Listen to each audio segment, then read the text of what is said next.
नमस्कार साथियों, स्वागत है आप लोगों का इस वीडियो में। साथियों, कई लोगों का मेरे पास मैसेज आया था, कॉल आ रहा था कि सर आप एक वीडियो बनाएं जिसके ऊपर आप बताएं कि ऑडिट क्या होता है। तो मैंने सोचा पहले हम इस वीडियो को ही लेकर आते हैं, फिर हमारा जो टेक्निकल टॉपिक चल रहा है उसके ऊपर हम कंटिन्यू वीडियो लाते रह रहे हैं। ठीक है, आप लोगों को पता है कि कोई भी ऑर्गेनाइजेशन हो, सर लेबोरेटरी हो, कंपनी हो, फैक्ट्री हो या कोई भी संस्था हो, वो किसी न किसी आईएस आईएसओ स्टैंडर्ड के मान्यता एक्रेडिटेशन या सर्टिफिकेशन के द्वारा ही चलता है। सब लोग कहते हैं कि कौन से हॉलमार्क से आपका है, कौन से आईएसआई मार्क से है, किस आईएस स्टैंडर्ड से आपकी मान्यता प्राप्त है। तो मेरे साथियों, अगर कोई भी संस्था किसी आईएस आईएसओ से अगर मान्यता प्राप्त है तो उसके लिए उनको एक ऑडिट करवानी पड़ती है। तो आज की इस वीडियो में हम यही बात करेंगे कि ऑडिट क्या होता है, ऑडिट कितने प्रकार से होता है और ऑडिट को कैसे कंप्लीट करते हैं। तो इस वीडियो में हम इसके ऊपर ही पूरा डिस्कस करने वाले हैं। तो ये बहुत ही इंपॉर्टेंट वीडियो है। आप लोग इस वीडियो में शुरू से लास्ट तक जुड़े रहिए, जिससे कि आप लोगों को पता चले कि ऑडिट क्या होता है। ये बहुत ही कॉम्प्लिकेटेड होता है, फील्ड में लोग इसे समझ नहीं पाते हैं और ऑडिट के नाम पर डरते रहते हैं। तो इसे आप लोग पूरा देखिएगा। तो आइए सबसे पहले हम लोग देखते हैं कि ऑडिट होता क्या है। एक्चुअली ऑडिट एक ऐसी प्रोसेस है जिसमें ये चेक किया जाता है कि सामने वाली फैक्ट्री जो है, जो फैक्ट्री किसी आईएस या आईएसओ से मान्यता लेकर के काम कर रही है, तो ये चेक किया जाता है कि वो कंपनी जिसने मान्यता लिया है और जिस आईएस से मान्यता लिया है वो कंपनी उस आईएस के क्राइटेरिया या इसे रिक्वायरमेंट बोले उसको फुलफिल कर रही है या नहीं कर रही है। इसको चेक किया जाता है, एनालाइज किया जाता है, एविडेंस बनाया जाता है और इसके बेस पर ही उनको सर्टिफिकेट दिया जाता है। तो ये जो ऑडिट है ये 3 स्टेप में कंप्लीट होती है। मैं वो तीनों स्टेप आप लोगों को समझा देता हूं। सबसे पहले इसमें क्या होता है, इसमें यह चेक किया जाता है कि ऑडिट जो है सिस्टमैटिक होनी चाहिए। सिस्टमैटिक मतलब वो कंपनी जो है वो सिस्टमैटिक काम करती है या नहीं करती है। तो सबसे पहला स्टेप क्या होता है हमारा, सिस्टमैटिक। ठीक है, सबसे पहला हमारा स्टेप है सिस्टमैटिक। और दूसरा जो स्टेप होता है वो होता है हमारा इंडिपेंडेंट। ठीक है, दूसरा स्टेप जो हमारा है वो होता है इंडिपेंडेंट। ठीक है, और हमारा थर्ड स्टेप जो होता है वो होता है डॉक्यूमेंट्री प्रोसेस। ठीक है, अब इसको कैसे करते हैं, जब कोई ऑडिटर आपके कंपनी का ऑडिट करता है, ठीक है, सर्टिफिकेशन के वैलिडेशन के लिए कोई ऑडिटर आपके कंपनी का ऑडिट करता है, तो सबसे पहले यह चेक करता है कि आपकी जो कंपनी है वो सिस्टमैटिक काम कर रही है या नहीं कर रही है।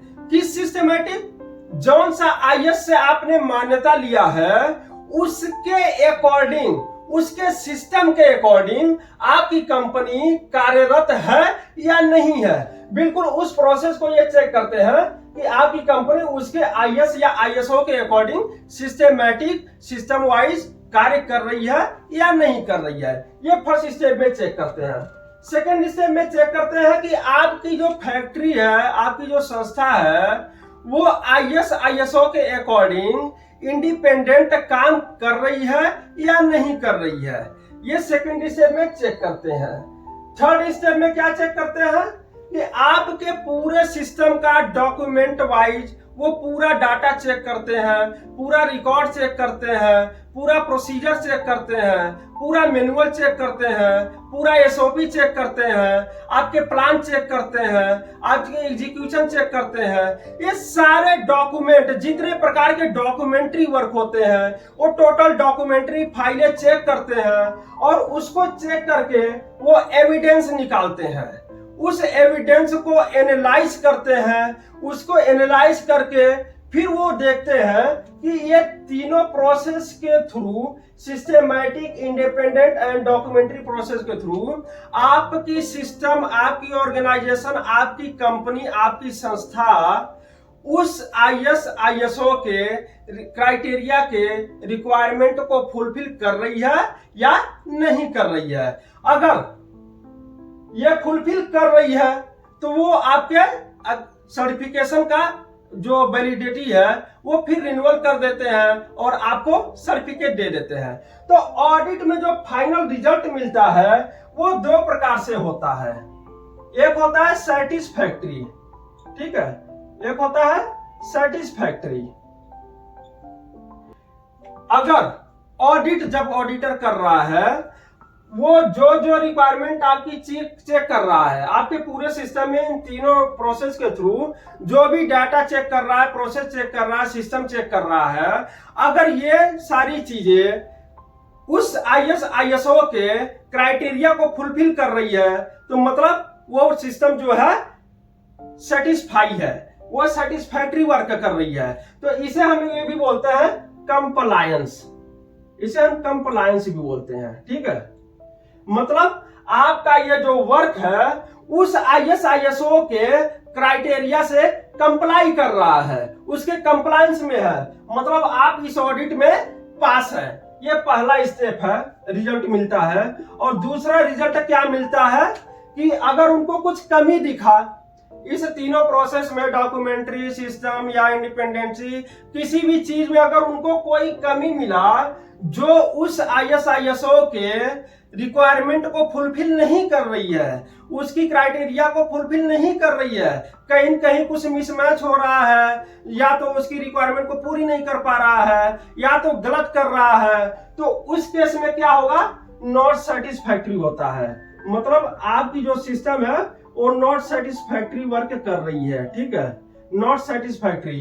इसे हम क्या बोलते हैं, नॉट कंप्लायंस, ठीक है, नॉट कंप्लायंस, नॉट कंप्लायंस।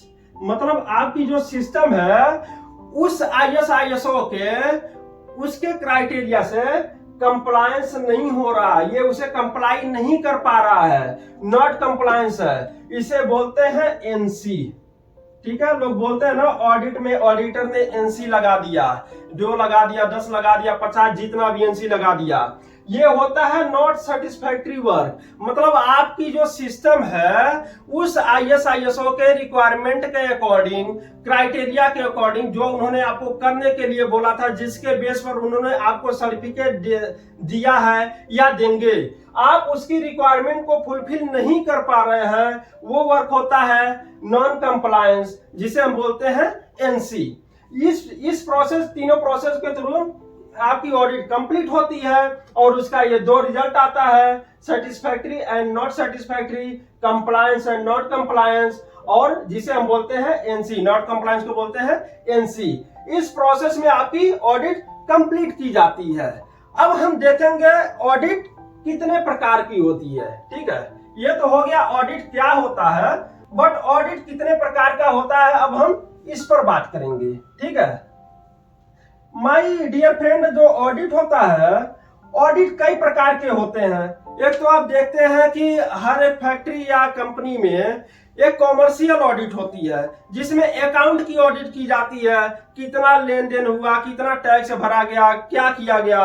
एक अकाउंट ऑडिट होती है, एक सिस्टम की ऑडिट की जाती है, एक टेक्निकल ऑडिट की जाती है, एक प्रोडक्टिव ऑडिट की जाती है, डॉक्यूमेंट्री ऑडिट की जाती है। तो माय डियर फ्रेंड, ऑडिट कई प्रकार के होते हैं, बट आज के ऑडिट में हम लोग बात करेंगे सिस्टम ऑडिट कितने प्रकार की होती है। हम हर एक ऑडिट का अलग अलग से वीडियो बना देंगे, एक वीडियो में सभी प्रकार के ऑडिट को तरीकों को नहीं समझ सकते हैं, बट बेसिक हमने बता दिया ऑडिट क्या होता है। ऑडिट एक ऐसी प्रोसेस है जिसमें उसके सिस्टम को चेक किया जाता है कि उसकी रिक्वायरमेंट को फुलफिल कर रही है या नहीं कर रही है, वो कंप्लाई है या नॉन कंप्लाई है, वो चेक करने की प्रोसेस जो होती है ऑडिट होती है। उसके बेस पर सर्टिफिकेट दी जाती है या नहीं दी जाती है। बट अभी हम बात करेंगे सिस्टम ऑडिट की, कि सिस्टम ऑडिट कितने प्रकार की होती है। My dear friend, system audit जो होती है मेन 3 प्रकार की होती है। सिस्टम ऑडिट जो होती है मेन 3 प्रकार की होती है। एक होती है first party audit, first party audit, ठीक है। और दूसरा जो होता है सेकेंड पार्टी ऑडिट, दूसरा जो होता है सेकेंड पार्टी ऑडिट, और तीसरा जो हमारा होता है थर्ड पार्टी ऑडिट। ठीक है, आप ऐसा भी याद कर सकते हैं कि 1 2 3, ठीक है, और पहला जो होता है फर्स्ट पार्टी ऑडिट, दूसरा सेकेंड पार्टी ऑडिट, तीसरा थर्ड पार्टी ऑडिट। 3 प्रकार से सिस्टम ऑडिट को कंप्लीट किया जाता है। ठीक है, first party, second party, third party. अब इसको हम थोड़ा सा और डिस्ट्रीब्यूट करें तो क्या होता है, फर्स्ट पार्टी जो ऑडिट होता है इसे आप बोलते हैं इंटरनल ऑडिट। इसे आप क्या बोलते हैं, इंटरनल ऑडिट। कई जगह पर first party and second party audit नहीं बोली जाती है। जैसे कि आप अगर प्रोडक्शन मैन्युफैक्चरिंग कंपनी में हैं तो वहां पर आप इस प्रकार से बोलते हैं first party, second party, third party. But आप किसी लेबोरेटरी में काम करते हैं, कैलिब्रेशन लैब में, टेस्टिंग लैब में, वैलिडेशन लैब में, तो वहां पर ऐसे first party, second party, third party audit नहीं बोला जाता है। वहां के सिस्टम में बोला जाता है internal audit and external audit. ठीक है, तो फर्स्ट पार्टी ऑडिट जो होती है ये इंटरनल ऑडिट होती है, और second and third party audit जो होती है ये दोनों ऑडिट क्या होती है, एक्सटर्नल ऑडिट। ठीक है, एक्सटर्नल ऑडिट, ये दोनों ही एक्सटर्नल ऑडिट होती है। केवल फर्स्ट पार्टी ऑडिट जो होती है वो इंटरनल होती है, और second and third party audit जो होती है एक्सटर्नल होती है। तो माय डियर फ्रेंड, ये प्रोसेस सेम है, चाहे आप मैन्युफैक्चरिंग फील्ड में हो, किसी लेबोरेटरी में हो, प्रोसेस सेम है। बस थोड़ा सा डिफरेंस कर दिया गया कि वहां पर ओनली इंटरनल एक्सटर्नल लोग बोलते हैं, और यहाँ पर क्या बोलते हैं, first party, second party and third party audit. जबकि वहां पर भी यही प्रोसेस और यहाँ पर भी वही प्रोसेस सेम कंप्लाई किया जाता है, सेम फॉलो किया जाता है, उसमें कोई भी चेंजेस नहीं होता है। तो आइए हम सबसे पहले समझते हैं कि फर्स्ट पार्टी ऑडिट क्या होती है, मतलब इंटरनल ऑडिट क्या होता है। हम सबसे पहले इसको समझ लेते हैं। माय डियर फ्रेंड, आप जानते हैं कि किसी भी इंडस्ट्री में जब आप वहां पर काम करते हैं तो वहां पर कई डिपार्टमेंट होता है। एक मान लीजिए एक लैब है, वहां पर एक इलेक्ट्रोटेक्निकल का लैब हो सकता है, साथ में एक मैकेनिकल का लैब हो सकता है, साथ में एक थर्मल का लैब हो सकता है। मैकेनिकल में कई प्रकार के जैसे डायमेंशन हो गया, मास हो गया, प्रेशर हो गया, वॉल्यूम हो गया, अलग अलग प्रकार के डिवीजन होते हैं। ठीक है, कि ये डिसिप्लिन हो गया, ये डिसिप्लिन हो गया, ये डिसिप्लिन हो गया। तो इंटरनल ऑडिट में आप क्या कर सकते हैं, किसी दूसरे डिपार्टमेंट के पर्सन को, मान लीजिए आपके कंपनी में 2-3 डिपार्टमेंट है, आप किसी दूसरे डिपार्टमेंट के पर्सन को हायर करके, उनको बुला करके अपने डिपार्टमेंट की ऑडिट करवा सकते हैं। इस प्रकार के ऑडिट को आप इंटरनल ऑडिट कहते हैं। ठीक है, और ये प्रोसेस और कर सकते हैं कि इंटरनल ऑडिट करने के लिए आप किसी और कंपनी के पर्सन को आप अगर बुला करके अगर अपनी ऑडिट करवा रहे हैं तो ये ऑडिट भी इंटरनल ऑडिट ही कहलाती है। इंटरनल ऑडिट क्या होता है, 1 साल में मिनिमम 1 बार करना होता है, मिनिमम 1 बार करना ही होता है आपको इंटरनल ऑडिट। बट आप चाहे अगर आपको ज्यादा करवाना है तो आप 1 बार से ज्यादा कर सकते हैं अपनी रिक्वायरमेंट के अकॉर्डिंग, अपने सिस्टम के अकॉर्डिंग, बट मिनिमम 1 साल में 1 बार करना ही होता है। ये हर एक ISO स्टैंडर्ड बोलता है, उसकी मिनिमम रिक्वायरमेंट होती है। ठीक है, अगर आपको अपने सिस्टम पे लगता है कि नहीं, आपको कहीं डाउट हुआ कि बहुत ज्यादा कंप्लेंट आ रहा है, या हमारे प्रोडक्ट की क्वालिटी कुछ और बढ़ानी है, और कुछ आपको डाउट हो रहा है अपने सिस्टम में, तो आप कभी भी इंटरनल ऑडिट बीच में कंडक्ट कर सकते हैं, अपनी इंटरनल ऑडिट करा सकते हैं। उस पे कोई भी टेंशन की बात नहीं है। आप अगर ऑडिट ज्यादा करवा रहे हैं तो उस पे कोई दिक्कत नहीं है, लेकिन मिनिमम 1 बार कराना है। अगर 1 बार आप मिनिमम नहीं कराते हैं तो ISO की रिक्वायरमेंट को आप फुलफिल नहीं कर रहे हैं, तो आपके लिए एक NC का पार्ट है, और ये मेजर NC होता है। ठीक है, और जो सेकेंड पार्टी ऑडिट होती है, सेकेंड पार्टी ऑडिट जो होती है ये कस्टमर टू सप्लायर के बीच में होती है। मैंने बताया था कि ये एक्सटर्नल ऑडिट का एक पार्ट है। ठीक है, तो कस्टमर क्या होता है, बाहरी पर्सन होता है, आपके कंपनी का नहीं होता है। आपके कंपनी का पर्सन आपका कोई कस्टमर नहीं होता है। आप तो खुद प्रोडक्शन कर रहे हैं या कोई सर्विस प्रोवाइड कर रहे हैं, तो आप किसी और के लिए कर रहे हैं, ना कि अपने लिए कर रहे हैं। ठीक है, तो कोई बाहरी कस्टमर आपके सिस्टम का ऑडिट करता है तो ये क्या होता है, सेकेंड पार्टी ऑडिट। जैसे मान लीजिए आप किसी कंपनी को, कोई एक कैलिब्रेशन लैब ही है और किसी दूसरे कंपनी के प्रोडक्ट की कैलिब्रेशन करता है, उनके टूल्स की कैलिब्रेशन करता है, तो वो कंपनी जो है ये जरूर चेक करना चाहेगी कि ये जो लैब है ये प्रॉपर कैलिब्रेशन करने के लिए कैपेबल है या नहीं है, या उसकी जो इंस्ट्रूमेंट है उसके अकॉर्डिंग उससे better standard master instrument system engineer को मेंटेन करके रखा है या नहीं रखा है। तो इसको सीधा सीधा कहें तो कस्टमर ये वेरीफाई करता है कि जिस भी संस्था से या कंपनी से हम सर्विस या कोई प्रोडक्ट ले रहे हैं वो हमारे रिक्वायरमेंट को फुलफिल कर सकता है या नहीं कर सकता है। तो वो आपको ऑर्डर देने से पहले आपके पूरे सिस्टम का एक ऑडिट करता है और ये कंप्लाई चेक करता है कि आप उसके रिक्वायरमेंट को फुलफिल कर सकते हैं या नहीं कर सकते हैं, उसकी क्राइटेरिया को मेंटेन कर सकते हैं या नहीं कर सकते हैं। वो इसके लिए आपके कंपनी का ऑडिट कर सकता है, उसके बाद में आपको ऑर्डर दे सकता है। ठीक है, तो इस प्रकार की जो ऑडिट होती है इसे हम बोलते हैं सेकेंड पार्टी ऑडिट। ये क्या होता है, एक एक्सटर्नल ऑडिट होता है। ठीक है, ये हो गया हमारा दूसरा। तीसरा क्या होता है, थर्ड पार्टी ऑडिट, जो सबसे इंपॉर्टेंट होता है। आपकी कंपनी का पूरा सर्टिफिकेशन इसी के ऊपर डिपेंड रहता है, थर्ड पार्टी ऑडिट के ऊपर। इसमें क्या होता है, आप जिस भी ISO से मान्यता लेकर अपने कंपनी को, अपने ऑर्गेनाइजेशन को, अपने संस्था को चलाते हैं, वो आपके ऑर्गेनाइजेशन का ऑडिट करके ही आपके संस्था को मान्यता देता है या एक्रेडिटेशन देता है या सर्टिफिकेशन करता है, एक ऑडिट करके करता है।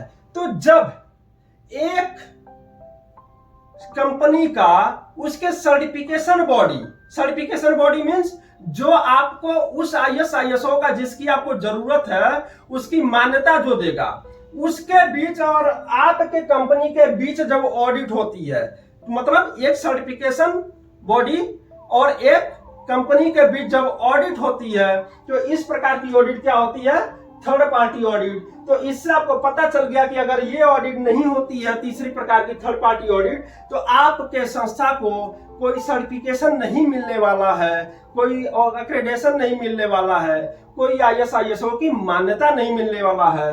तो सबसे पहले आपको इसके ऊपर फोकस करना होता है कि थर्ड पार्टी ऑडिट करवाना है, जिससे कि आपके संस्था को सर्टिफिकेशन मिल सके, जिससे उसके बेस पर आप अपने कंपनी को रन करेंगे।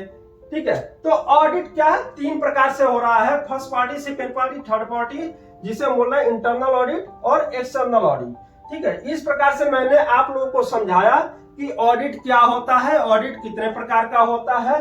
तो मुझे उम्मीद है आप लोगों को ये अच्छी तरह से समझ में आ गया होगा पूरी चीजें कि ऑडिट कितने प्रकार का होता है और ऑडिट क्या होता है और ऑडिट क्यों जरूरी है। अब इसके बाद मैंने आपको बताया ऑडिट कई प्रकार से होते हैं और ऑडिट कैसे कैसे करते हैं, किसकी डिवीजन में कैसे कैसे कर सकते हैं, या ऑडिट कराने के लिए हम अपनी तैयारी को कैसे मेंटेन करें कि ऑडिटर हमारे कम सिस्टम में कम से कम नॉन कंप्लायंस निकाल पाए, ज्यादा वो सेटिस्फाई हो और आपके सिस्टम को सर्टिफिकेशन आसानी से मिल सके। उसके लिए अगर आप लोगों को अलग से वीडियो चाहिए तो आप लोग कमेंट बॉक्स के थ्रू हमें बता सकते हैं कि किस IS के ऊपर या किस क्रॉस के ऊपर आपको वीडियो चाहिए, तो मैं उसके ऊपर वीडियो ला दूंगा और आप लोग अच्छे से उसे समझ सकते हैं। तो मुझे उम्मीद है ये वीडियो आप लोगों को बहुत ही अच्छा लगा होगा। तो आप लोग इस वीडियो को लाइक जरूर करें, चैनल को सब्सक्राइब जरूर करें और ज्यादा से ज्यादा शेयर करें, जिससे कि ये सबको मिल सके। अब हमें आदेश दें, अब हम मिलेंगे अगले वीडियो में, तब तक के लिए नमस्कार।